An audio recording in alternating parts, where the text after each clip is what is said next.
तो स्टूडेंट्स तो आज का हमारा टॉपिक है एसिडिटी ऑफ कार्बोक्सिलिक एसिड, ठीक है। लेकिन उसकी जो टर्म्स है वो आपको दो वैल्यू में उसको चेक करना है, ठीक है। मतलब एसिडिटी स्ट्रेंथ इंक्रीज होगी या फिर डिक्रीज होगी वो आपको चेक करना है। तो उसमें आपको किससे रिलेटेड करना है, acidity terms of Ka and pKa values, ठीक है। अब ये Ka और pKa वैल्यू है क्या, ठीक है। अब Ka का मतलब होता है, ध्यान दो अच्छे से, इसका मतलब होता है बेटा एसिडिटी कांस्टेंट, ठीक है। ये जो है ये हम वैल्यू जो लेते हैं that is called acidity constant, और pKa जो होता है ये होती है माइनस लॉग ऑफ, मतलब इसके अपोजिट होता है माइनस लॉग ऑफ Ka, मतलब उसके रेसिप्रोकल होता है। और इसका मतलब जो होता है pKa का मतलब होता है एसोसिएशन कांस्टेंट, ठीक है। क्या होता है एसोसिएशन कांस्टेंट, ठीक है। ये दो चीज ध्यान रखना, कौन सी, Ka मतलब एसिडिटी कांस्टेंट और pKa मतलब एसोसिएशन कांस्टेंट। अभी एसोसिएशन कांस्टेंट क्या होता है, एसिडिटी कांस्टेंट क्या होता है वो देखते हैं। तो फर्स्ट ऑफ ऑल अगर हम देखते हैं तो ये जो Ka वैल्यू है, कौन सी Ka वैल्यू, Ka वैल्यू का मतलब एसिडिटी कांस्टेंट, मतलब एसिडिटी की वैल्यू अगर मान के चलो इंक्रीज होती है, ठीक है, इंक्रीज होती है, तो pKa वैल्यू जो है ये क्या होगी, डिक्रीज होगी। समझ में आ रही बात, ठीक है। उसके रेसिप्रोकल होगा, मतलब Ka वैल्यू इंक्रीजेस तो pKa वैल्यू क्या होगी, डिक्रीजेस। और जब ऐसा होगा, कोई एग्जांपल के थ्रू हम आगे देखेंगे, जब ये ऐसा होगा तो यहाँ पे हम बोल सकते हैं कि उसकी एसिडिटी जो है, ठीक है, एसिडिटी क्या होगी, इंक्रीज होगी। और वो सब्सटेंस जो है वो आपका स्ट्रॉन्ग एसिड कहलाएगा, ठीक है। जो भी सब्सटेंस है जिसकी वैल्यू क्या होगी, Ka वैल्यू इंक्रीज होगी और pK वैल्यू अगर डिक्रीज होती है तो वो सब्सटेंस क्या होगा, आपका एसिडिटी इंक्रीजेस शो करेगा, तो वो सब्सटेंस को हम बोलेंगे स्ट्रॉन्ग एसिड, ठीक है। अगर दूसरे केस में मान के चलो pKa value, sorry Ka value अब यहाँ पे क्या होगी, डिक्रीज में, ये ऐसे लिख लो डाउन एरो ऐसे, का मतलब क्या होता है डिक्रीज में से लिख रहा हूं, आप इसको पूरा लिखना डिक्रीज, ठीक है। अगर Ka वैल्यू क्या हो रही है, डिक्रीज हो रही है, ठीक है, Ka वैल्यू डिक्रीज हो रही है, तो यहाँ पे अपोजिटली क्या होगा, pKa वैल्यू क्या होगी, इंक्रीज होगी, ठीक है। क्या हो रहा है यहाँ पे, Ka वैल्यू डिक्रीज हो रही है तो pK वैल्यू क्या होगी, इंक्रीज, मतलब उसके उल्टा देखो, यहाँ पे इंक्रीज हो रही है तो वहां पे डिक्रीज हो रही है, यहाँ पे डिक्रीज हो रही है तो वहां पे क्या हो रहा है, इंक्रीज हो रहा। इन शॉर्ट्स हम यहाँ पे लिख सकते हैं ये सब्सटेंस क्या होगा, तो ये सब्सटेंस जो है यहाँ पे आपको क्या शो करेगा, यहाँ पे Ka वैल्यू इंक्रीज हो रही है तो एसिडिटी इंक्रीज हो रही है, यहाँ पे Ka वैल्यू डिक्रीज हो रही है तो यहाँ पे एसिडिटी भी क्या होगी, एसिडिटी भी क्या होगी, डिक्रीज। और ये सब्सटेंस आपका क्या होगा, that is weak acid. It means that हम ऐसा बोल सकते हैं कि जो एसिडिटी वैल्यू जो है वो डिपेंड्स होती है Ka वैल्यू के ऊपर। मतलब Ka वैल्यू अगर इंक्रीज है तो स्ट्रॉन्ग एसिड होगा, और Ka वैल्यू डिक्रीज होती है तो वो क्या होगा, वीक एसिड्स होगा। क्लियर। अगर यहाँ पे हम देखते हैं तो ये जो Ka और ये है, तो यहाँ पे हम क्या लिख सकते हैं, that is therefore Ka value मतलब Ka is inversely proportional to 1 upon pKa। तो यहाँ पे क्या बोल सकते हैं, Ka वैल्यू अगर इंक्रीज होगी तो pKa वैल्यू क्या हो सकती है, आपकी डिक्रीज हो सकती है। तो ये आपका फिनोमेना यहाँ पे शो करेगा, ठीक है। अगर यही से अगर हम देखते हैं, यहाँ पे कुछ अगर नोट अगर हम लिखते हैं तो ये क्या होगा, Ka वैल्यू इंक्रीज, ठीक है। Ka वैल्यू ये चीज दोनों बॉक्स में जो आपको शॉर्टकट टेक्निक बता रहा वो आपको यूजफुल रहेगा क्लासिफिकेशंस करने के लिए। तो Ka वैल्यू अगर इंक्रीज है तो एसिडिटी क्या होगी, आल्सो इंक्रीज, ठीक है। ये चीज ध्यान रखना, Ka value increases, acidity increases, ठीक है। साथ में Ka value decreases, Ka value decreases, acidity क्या होगी, आल्सो डिक्रीजेस। ये चीज ध्यान में रखना, ये बॉक्स आपको यूजफुल रहेगा, ठीक है। K मतलब कांस्टेंट, एसिडिटी कांस्टेंट, जो एसिडिटी वैल्यू अगर इंक्रीज होती है, मतलब Ka वैल्यू अगर इंक्रीज होती है तो एसिडिटी इंक्रीज होगा, Ka वैल्यू डिक्रीज होती है तो एसिडिटी आल्सो क्या होगी, डिक्रीज होगी। लेकिन इसी के अपोजिट अगर हम डिसोसिएशन कांस्टेंट अगर देखते हैं तो वहां पे क्या होगा, pKa वैल्यू इंक्रीजेस तो एसिडिटी क्या होगी, एसिडिटी डिक्रीजेस होगी, मतलब उसके अपोजिट होगा, रेसिप्रोकल होगा। pKa वैल्यू डिक्रीजेस तो एसिडिटी क्या होगी, डिक्रीजेस। और यहाँ पे pKa अगर ये डिक्रीज होता है तो एसिडिटी भी क्या होगी, यहाँ पे उसके अपोजिट इंक्रीजेस होगा, ठीक है। तो ये दोनों बॉक्स आपको यूजफुल रहेंगे सब्सटेंस को आइडेंटिफिकेशन के लिए। समझ में आया? ठीक है। अगर हम इसका एग्जांपल्स देखते हैं, ठीक है, इसका एग्जांपल्स थ्रू इसको आइडेंटिफाई करते हैं, तो यहाँ पे आपको दिया है बेटा कुछ सब्सटेंसेस दिए हैं, जैसे फ्लोरीन FCH2COOH, ये आपका एसिडिक एसिड है, मतलब फ्लोरीन का जो है ये चीजें हैं। साथ में फिर क्लोरीन ले लो CH2COOH मार के चलो, फिर ब्रोमीन ले लो CH2COOH, फिर एक क्लोरीन ब्रोमीन, फिर आयोडीन ले लो ये CH2COOH, और यहाँ पे HCH2COOH, या फिर आप इसको डायरेक्ट CH3COOH भी लिख सकते हो। ठीक है। अगर हम इसकी pKa वैल्यू यहाँ पे देखते हैं, कौन सी pKa वैल्यू, ठीक है, अगर पहले की pKa वैल्यू जो यहाँ पे दी है तो वो है बेटा आपको 2.56, ठीक है, 2.56। यहाँ पे दूसरा दिया है pKa वैल्यू, अगर हम देखते हैं 2.86, तीसरी की वैल्यू अगर देखते हैं 2.90, तीसरे की 3.80 और 76, ठीक है, 4.76 अगर यहाँ पे है, तो यहाँ पे आप एक चीज देख रहे हो, तो ये जो pK वैल्यू है यहाँ पे क्या हो रही है, इंक्रीज हो रही है। pK वैल्यू क्या हो रही है, इंक्रीज। तो यहाँ पे 2.56 है, फिर 2.86, मतलब यहाँ पे इंक्रीज हुआ, फिर इंक्रीज हुआ, फिर इंक्रीज हुआ, फिर इंक्रीज हुआ। अगर हम यहाँ पे एसिड स्ट्रेंथ अगर हम देखें, ठीक है, एसिड स्ट्रेंथ का मतलब क्या होगा, दैट इज Ka, ठीक है, मतलब एसिडिटी कांस्टेंट हम जब उसको आइडेंटिफाई करेंगे तो यहाँ पे क्या हो रहा है, ये वैल्यू अगर इंक्रीज हो रही है, हमने इसके पहले देखा कि Ka वैल्यू, ठीक है, Ka वैल्यू अगर इंक्रीज होती है, Ka वैल्यू अगर इंक्रीज होती है तो pK वैल्यू क्या होगी, डिक्रीज। अब यहाँ पे आपको क्या दिख रहा है, pK वैल्यू इंक्रीज होती हुई दिख रही है, pK वैल्यू इंक्रीज, तो यहाँ पे एसिड कांस्टेंट ये जो है ये आपको क्या दिखेगा, यहाँ पे दैट इज डिक्रीज होते हुए आपको ये दिखेगा। समझ में आया? दैट इज ये जो है ये रेसिप्रोकल होता है, Ka value increase, pK value decrease. यहाँ पे pK वैल्यू इंक्रीज तो Ka वैल्यू क्या होगी, डिक्रीज, मतलब एसिड स्ट्रेंथ क्या होगा, यहाँ पे अलग होगा। समझ में आया? अगर यहाँ पे हम एसिडिटी या फिर इलेक्ट्रोनेगेटिविटी ऑर्डर अगर चेक करते हैं, ठीक है, इलेक्ट्रोनेगेटिविटी ऑर्डर अगर हम चेक करते हैं किसका, ये एग्जांपल का, तो यहाँ पे मोर इलेक्ट्रोनेगेटिव कौन है, FCH2COOH, ठीक है, ये उसके बाद में सेकंड, थर्ड, फोर्थ अगर हम देखते हैं तो जिसकी वैल्यू कम वो क्या होगा, मोर इलेक्ट्रोनेगेटिव होगा, क्योंकि ये वैल्यू क्या हो रही है, यहाँ पे इंक्रीज हो रही है, तो ये एसिड स्ट्रेंथ डिक्रीज हो रहा है। अगर वापस हम लेके इसको इंक्रीज करेंगे तो सबसे छोटा ये होगा, मतलब वो मोर इलेक्ट्रोनेगेटिव होगा। तो यहाँ पे मोर इलेक्ट्रोनेगेटिव कौन है, दैट इज FCH2COOH, ये मोर इलेक्ट्रोनेगेटिव होगा as compare to Cl CH2COOH, ठीक है, फिर होगा सेम टू सेम Br पकड़ लो, Br मान के चलो, फिर I और फिर लास्ट में H, इसके सामने एसिटिक एसिड है एज इट इज। समझ में आया? ठीक है, तो ये क्या होगा, मोर स्टेबल होगा, दैट इज इलेक्ट्रोनेगेटिविटी। ठीक है, अगर यही हम मान के चलो, अब ये इलेक्ट्रोनेगेटिविटी जो है ये किसके बेसिस पे शोन होगा, तो ये शोन होता है बेटा इंडक्टिव इफेक्ट पे। अब इंडक्टिव इफेक्ट क्या होता है, इंडक्टिव इफेक्ट दो प्रकार के आपको दिखाई देते हैं, या फिर आप देखते हो प्लस I और माइनस I।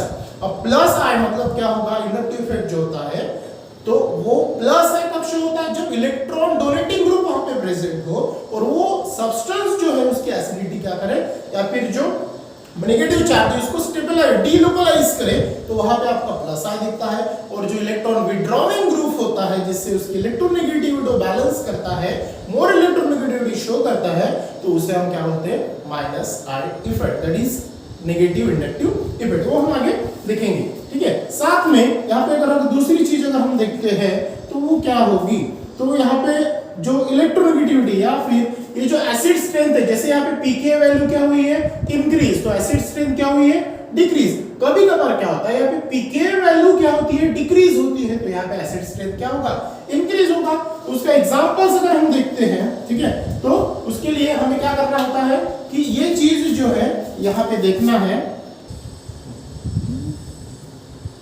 यहाँ पे हम लिख सकते हैं also more number of electrons, ठीक है, क्या बोल सकते हैं, also more number of electrons, या फिर मोर नंबर ऑफ इलेक्ट्रॉन विड्रॉविंग, ठीक है, विड्रॉविंग सब्स्टिट्यूएंट्स, ठीक है, कोई स्ट्रक्चर्स के अंदर में मान के चलो मैक्सिमम नंबर ऑफ या फिर मोर नंबर ऑफ इलेक्ट्रॉन सब्स्टिट्यूएंट्स अगर प्रेजेंट है तो उसकी एसिड स्ट्रेंथ क्या होगी, इंक्रीज होगी। तो also more number of electrons withdrawing substituents, तो यहाँ पे हम क्या लिख सकते हैं, हायर इज द, उसकी जो सब्स्टिट्यूएंट्स है higher is the acid strength, ठीक है, उसकी एसिड स्ट्रेंथ क्या होगी, हायर होगी। समझ में आया? या फिर एसिड स्ट्रेंथ क्या होगी उसकी, मोर होगी। ठीक है, अगर यही हम देखते हैं कि इसकी मोर इलेक्ट्रोनेगेटिविटी होगी कैसे, तो एग्जांपल थ्रू हम देखते हैं। पहले तो यहाँ पे हमने चेक कर लिया कि PK value increases, acid strength decreases. इसके अपोजिट भी देखते हैं कि वो होगा कैसे। तो फर्स्ट ऑफ ऑल ये चीज यहाँ पे देख लो, जो आपका एसिटिक एसिड है CH3COOH, ठीक है। अब यहाँ पे मान के चलो, ठीक है, एसिटिक एसिड के अंदर में यहाँ पे जो CH3 ग्रुप है ये क्या है, इलेक्ट्रॉन डोनेटिंग ग्रुप्स होता है। ये क्या होता है, इलेक्ट्रॉन डोनेटिंग ग्रुप्स होता है। अब ये क्या होता है, जब भी इलेक्ट्रॉन ही डोनेट होगा मतलब ये अपने पास का हाइड्रोजन जो है क्या करेगा, सब्सट्रेट करेगा। जब भी ऐसा होगा तो यहाँ पे क्या होगा, दैट इज CH3C11O O-, ये कौन है आपका, कार्बोक्सिलिक एसिड, और कार्बोक्सिलेट आयन फॉर्म करेगा, ठीक है, कार्बोक्सिलेट आयंस फॉर्म करेगा और यहाँ पे प्लस आयन बाहर निकलेगा। क्लियर? अब जब ये होगा तो ये CH3 जो है, ठीक है, ये आपका कार्बोक्सिलिक एसिड, ठीक है, कार्बोक्सिलिक एसिड। अब ये जो कार्बोक्सिलेट आयंस है इसमें जो CH3 आपको दिख रहा है ये इलेक्ट्रॉन डोनेटिंग होता है, ठीक है, इलेक्ट्रॉन डोनेटिंग। और जो भी इलेक्ट्रॉन डोनेटिंग होगा तो इलेक्ट्रॉन डोनेट होगा, यहाँ पे जो नेगेटिव है, जो आयंस फॉर्म हुआ है यहाँ पे, इसको क्या करेगा, स्टेबलाइज करने की कोशिश करेगा। तो जब भी इलेक्ट्रॉन डोनेटिंग ग्रुप वहां पे होता है तो वहां पे आपको प्लस आयन इफेक्ट ये दिखाई देगा। कौन सा इफेक्ट, प्लस आयन इफेक्ट। और जब भी प्लस आयन इंडक्टिव इफेक्ट अगर यहाँ पे दिखाई देता है तो एसिड स्ट्रेंथ जो है वो क्या होगी, डिक्रीज होते हुए यहाँ पे आपको दिखेगी। समझ में आया? ठीक है। इसी प्रकार अगर मान के चलो ये CH3 में से ये जो इलेक्ट्रॉन डोनेटिंग ग्रुप है, एक में हाइड्रोजन हटा के वहां पे मान के चलो एक में हैलोजन ऐड कर दूं, मतलब ये CH3 के जगह CH2 और एक X अगर यहाँ पे ऐड करा दूं तो ये होगा क्या, CH3C डबल बॉन्ड OOH। ये आपका कौन है, मोनोक्लोरोएसिटिक एसिड, या फिर कोई भी हैलोजन लगा लो यहाँ पे Cl Br जो भी है, तो यहाँ पे आपको होगा क्या, that is CH2X C double bond O और H प्लस, ये आपको दिखाई देगा। ठीक है, अब जब भी ये होगा यहाँ पे आपको क्या दिखाई देगा कि ये जो X है, ये X क्या है आपका, दैट इज हैलोजन। ठीक है, X क्या है आपका, हैलोजन। और ये जो CH2 है, ये जो ग्रुप आपको दिख रहा है ये है बेटा आपका कौन सा, that is electron withdrawing group. ये कौन है, इलेक्ट्रॉन विथड्रॉइंग ग्रुप। ठीक है, इलेक्ट्रॉन विथड्रॉइंग ग्रुप। ठीक है, इलेक्ट्रॉन विथड्रॉइंग ग्रुप। अब ये वहां पे इलेक्ट्रॉन डोनेटिंग ग्रुप था, यहाँ पे इलेक्ट्रॉन विथड्रॉइंग ग्रुप है। जब भी इलेक्ट्रॉन विथड्रॉइंग ग्रुप होगा तो वहां पे आपको माइनस आर इफेक्ट दिखेगा, मतलब इंडक्टिव इफेक्ट जो होगा वो नेगेटिव होगा। ठीक है, अब इसका मतलब क्या होगा, तो इन दोनों कंक्लूजन से या फिर फिनोमेना से हम क्या लिख सकते हैं कि इलेक्ट्रॉनिक विथड्रॉइंग ग्रुप जो होता है, इलेक्ट्रॉन विथड्रॉइंग ग्रुप जो होता है, विथड्रॉइंग ग्रुप ये डिपेंड्स होता है। ठीक है, ये क्या होता है, डिपेंड्स ऑन किसके ऊपर, इलेक्ट्रोनेगेटिव ऊपर, डिपेंड्स ऑन इलेक्ट्रोनेगेटिविटी। ठीक है, इलेक्ट्रोनेगेटिविटी। और इसके पहले हमने इलेक्ट्रोनेगेटिविटी कहाँ देखी, यहाँ पे देखी। इलेक्ट्रोनेगेटिविटी किसकी ज्यादा है, फ्लोरीन, क्लोरीन, ब्रोमीन, आयोडीन, और इसमें से सबसे ज्यादा इलेक्ट्रोनेगेटिविटी किसकी ज्यादा है, इसके पहले हमने देखी है कि जो इलेक्ट्रोनेगेटिविटी है वो फ्लोरीन की हमने देखी थी। अगर मान के चलो ये इलेक्ट्रोनेगेटिविटी अगर प्रेजेंट है, ठीक है, इलेक्ट्रोनेगेटिविटी अगर प्रेजेंट है तो वो क्या होगा, वो एसिडिक कैरेक्टर क्या शो करेगा, दैट इज एसिडिक कैरेक्टर जो है वो इंक्रीज होगा। एसिडिक कैरेक्टर क्या होगा उसका, इंक्रीजेस होगा। ठीक है, इंक्रीजेस। ठीक है, नाउ अगर हम इसकी एग्जांपल्स की अगर बात करें, देखो अब यहाँ पे हमने देखा था कि इलेक्ट्रोनेगेटिविटी यहाँ पे इंक्रीज हो रही है, एसिड स्ट्रेंथ वहां पे डिक्रीज हो रहा है। अगर यहाँ पे मान के चलो, सिंपल सी एक चीज ध्यान में रखना कि यहाँ पे मान के चलो ये सब्सटेंस के अंदर में जैसे एक ही यहाँ पे हाइड्रोजन प्रेजेंट है, तो हैलोजन मतलब क्या होगा? हैलोजन मतलब इलेक्ट्रॉन विड्रॉइंग ग्रुप के साथ में जो हैलोजन है, अगर हैलोजन मतलब इलेक्ट्रोनेगेटिविटी अगर इंक्रीज होती है तो यहाँ पे एसिड स्ट्रेंथ क्या होगी? वो भी इंक्रीज होगी, क्योंकि इसके पहले हमने देखा है कि ये इंक्रीज है तो एसिडिटी भी क्या होगी? इंक्रीज होगी। ठीक है, अगर नेम की हम बात करें, यहाँ पे हम नेम ले सकते हैं बेटा monochloro acidic acid, monochloro acetic acid. ठीक है, मोनोक्लोरो एसिडिक एसिड, इसका स्ट्रक्चर अगर हम देखें, ठीक है, इसका हम मोनोक्लोरो, एक सेकेंड, मोनोक्लोरो एसिटिक एसिड अगर हम इसका स्ट्रक्चर देखें, ठीक है, इसका स्ट्रक्चर बाद में मोनोक्लोरो, ठीक है, Cl CH2COOH monochloro acidic acid. इसकी pKa वैल्यू अगर हम देखते हैं, pKa वैल्यू अगर है और लास्ट में रहेगा इसका एसिड स्ट्रेंथ। ठीक है, तो pKa value monochloro acidic acid की आती है बेटा 2.86। इसके पहले हमने देखी Cl की वैल्यू 2.86। ठीक है, अब मोनोक्लोरो के बाद में आएगा सीधा डाइक्लोरो ले लो, डाइक्लोरो एसिटिक एसिड। ठीक है, उसकी अगर pKa वैल्यू हम चेक करते हैं तो स्ट्रक्चर क्या आएगा? Cl CH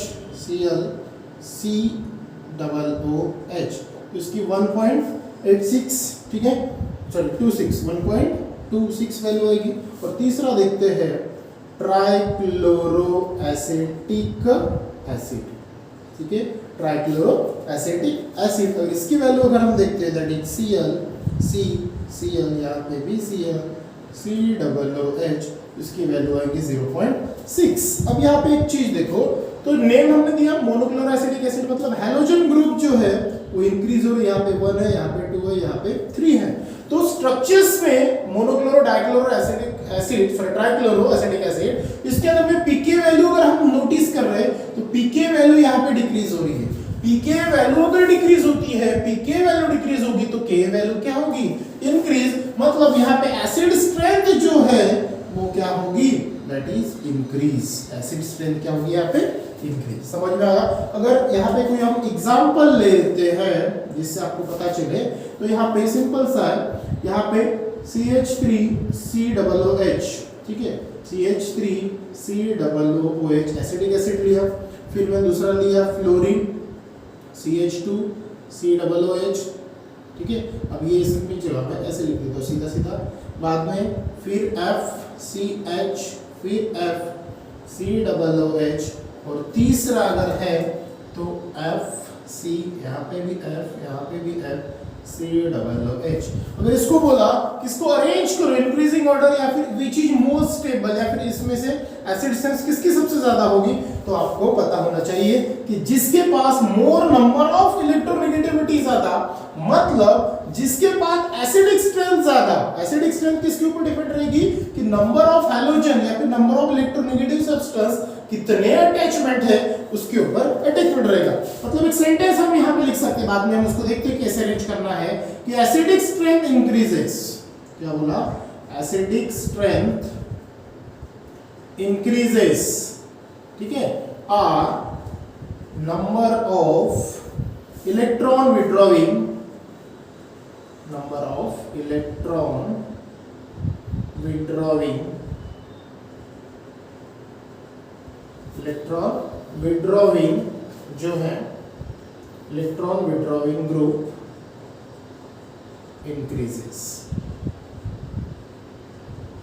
ठीक है, अब एसिडिक स्ट्रेंथ इंक्रीज होगी मतलब क्या होगा? मोर नंबर ऑफ इलेक्ट्रोनेगेटिविटी ज्यादा होगी। अब इसके पास देखो, ये CH3 ग्रुप जो है ये क्या है? इलेक्ट्रॉन डोनेटिंग ग्रुप है। ये जो CH3 है इलेक्ट्रॉन क्या है? डोनेटिंग है। ठीक है, यहाँ पे क्या है? F, ये क्या है? F डोनेटिंग है, मतलब डोनेट करेगा। लेकिन यहाँ पे जो फ्लोरीन है ये क्या है? इलेक्ट्रॉन विड्रॉइंग है। ठीक है, इलेक्ट्रॉन विड्रॉइंग। यहाँ पे कितने दो ग्रुप इलेक्ट्रॉन विड्रॉइंग है, यहाँ पे कितने हैं? 3 ग्रुप है इलेक्ट्रॉन विड्रॉइंग। मतलब इसके पास क्या है? इसके पास चार्ज कम है, इसके पास ज्यादा है, इसके पास ज्यादा है, इसके पास ज्यादा है। तो सबसे ज्यादा स्टेबल कौन होगा? सबसे ज्यादा ग्रेटर दिस वन होगा, जिसके पास में नंबर ऑफ हैलोजन्स है। उसके बाद में सेकंड वन होगा, उसके बाद में थर्ड वन, सबसे लेस में कौन होगा? That is acetic acid. समझ में आया? तो ये था बड़ा सिंपल सा। अब इसी से रिलेटेड एक जो आपको क्वेश्चंस पूछे हैं कि अल्कोहल फिनोल कार्बोक्सिलिक एसिड में से तीनों में से सबसे ज्यादा जो स्ट्रॉन्ग है या फिर स्ट्रॉन्गेस्ट सब्सटेंस है वो कौन होगा, वो हम देखेंगे नेक्स्ट क्लास में। So thank you.